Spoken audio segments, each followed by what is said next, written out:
को लेकर एक बड़ी जानकारी आ रही है, दर्शकों के साथ साझा कर रहे हैं। देखिए, बाजपट्टी रामेश्वर महतो उम्मीदवारों की लिस्ट सामने आई है। आरएलएम की उम्मीदवारों की लिस्ट आपको बता रहे हैं। उजियारपुर प्रशांत पंकज को टिकट, और ये कंफर्म आपको बता रहे हैं कि आरएलएम के उम्मीदवारों की लिस्ट क्या होगी, किसको कहां से सीट दी जा रही है, उसकी जानकारी अब आपके सामने। दिनारा की बात की जाए, आलोक सिंह का टिकट कंफर्म, बाजपट्टी से रामेश्वर महतो का टिकट कंफर्म बताया जा रहा है।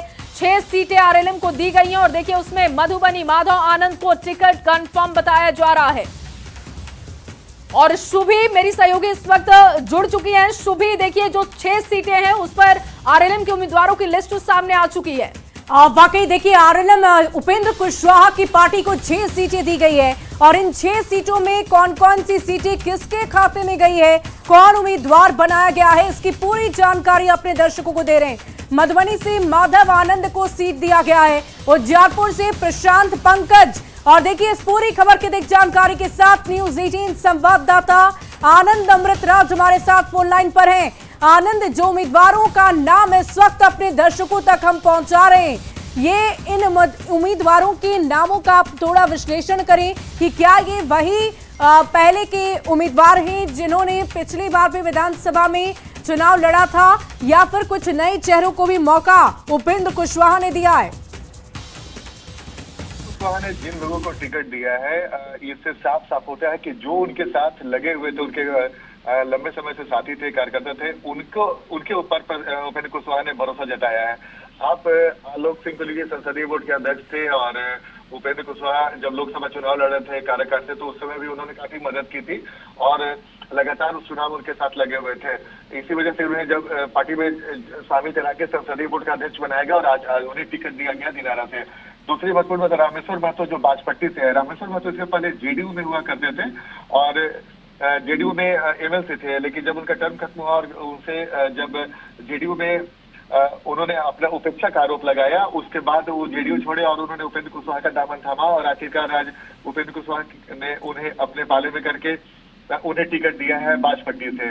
मधुबनी से माधव आनंद उपेंद्र कुशवाहा के लंबे संघर्ष के साथी रहे हैं और पार्टी आज स्टैंड कर रही है, तो उसमें माधव आनंद की भी बड़ी भूमिका मानी जाती है। और उपेंद्र कुशवाहा ने माधव आनंद को टिकट देकर मधुबनी से साफ कर दिया कि वो अपने लंबे समय से अपने संघर्ष के साथियों को उन्होंने इनाम दिया है और उन्हें भूले नहीं है।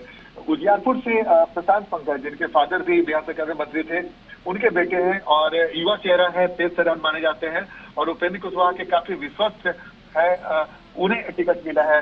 तो अगर आप इस 4 सीट में देखें तो आलोक सिंह और माधव आनंद दो सवर्ण जाति से है और रामेश्वर महतो और प्रशांत पंकज कुशवाहा जाति से है। यानी कि उपेंद्र कुशवाहा ने 6 सीट में 2 सीट सवर्ण को दिया है, 2 सीट पर अपने सजातीय कुशवाहा समाज के उम्मीदवार को उतारा है। तो एक तरीके से कुशवाहा वोट बैंक को साधने की बड़ी कोशिश की गई है। और एक चर्चा ये भी है कि सासाराम सीट से उपेंद्र कुशवाहा की पत्नी चुनाव लड़ सकती है, ये हमारे सोर्स बता रहे हैं, लेकिन अभी वो इस वजह से हम पूरे पुख्ते तौर पे नहीं कर रहे हैं क्योंकि अभी उसमें कुछ बातें बाकी है, लेकिन चर्चा यही है। वाकई आनंद, मैं आपसे पूछने ही वाली थी क्योंकि फोकस एनडीए की अगर हम बात करें, जेडीयू की खासकर बात करें, तो महिलाओं को लेकर लगातार एनडीए की तरफ से फोकस किया जाता रहा है। ऐसे में ऐसा भी माना जा रहा है कि तमाम जो राजनीतिक दल हैं उम्मीदवारों के चयन के दौरान महिलाओं का खास ख्याल रखेंगे, लेकिन जो लिस्ट अभी आप बता रहे थे उसमें महिलाओं का नाम नहीं था और आखिरकार आपने बता ही दिया कि उपेंद्र कुशवाहा की पत्नी भी शायद चुनावी रणभूमि में उतर सकती है। बिल्कुल बिल्कुल, देखिए जैसे कि मैंने आपको बताया कि उपेंद्र कुशवाहा को भले ही 6 सीट मिली, लेकिन उन्होंने बहुत अच्छे से समीकरण साधने की कोशिश की है। 3 कुशवाहा समाज के नेता को अगर टिकट मिलता है उपेंद्र कुशवाहा की पार्टी से, तो कुशवाहा समाज में जो जिनकी नाराजगी लोकसभा चुनाव के समय आई थी सामने, उसे एक बड़ा मैसेज देने की कोशिश की जाएगी। दूसरी महत्वपूर्ण बात की अगर इसमें आप देखें तो एक राजपूत समाज से आने वाले आलोक सिंह को टिकट देकर उपेंद्र कुशवाहा ने शाहबाद में राजपूत समाज के लोगों को भी बड़ा मैसेज देने की कोशिश की है कि पवन सिंह को जब बीजेपी में शामिल कराया गया था उस वक्त ही उपेंद्र कुशवाहा के बारे में माना जा रहा था कि कुशवाहा और राजपूतों में जो दूरी हुई थी लोकसभा चुनाव के समय, शायद वो दूरी पाटने में बड़ी भूमिका उपेंद्र कुशवाहा की हो सकती है। और उपेंद्र कुशवाहा ने आलोक सिंह को टिकट देकर ये कोशिश भी की है जिसका एक बड़ा असर शाहबाद के क्षेत्र में हो सकता है। और जाहिर सी बात है अगर उनकी पत्नी चुनाव लड़ती है सासाराम से, तो एक महिला के साथ साथ कुशवाहा समाज से आती हैं, तो एक बड़ा मैसेज कि अगर आप 6 में से 3 सीट कुशवाहा समाज के लोगों को देते हैं तो आपके समाज में एक बड़ा मैसेज तो चला ही जाएगा। आप और चलिए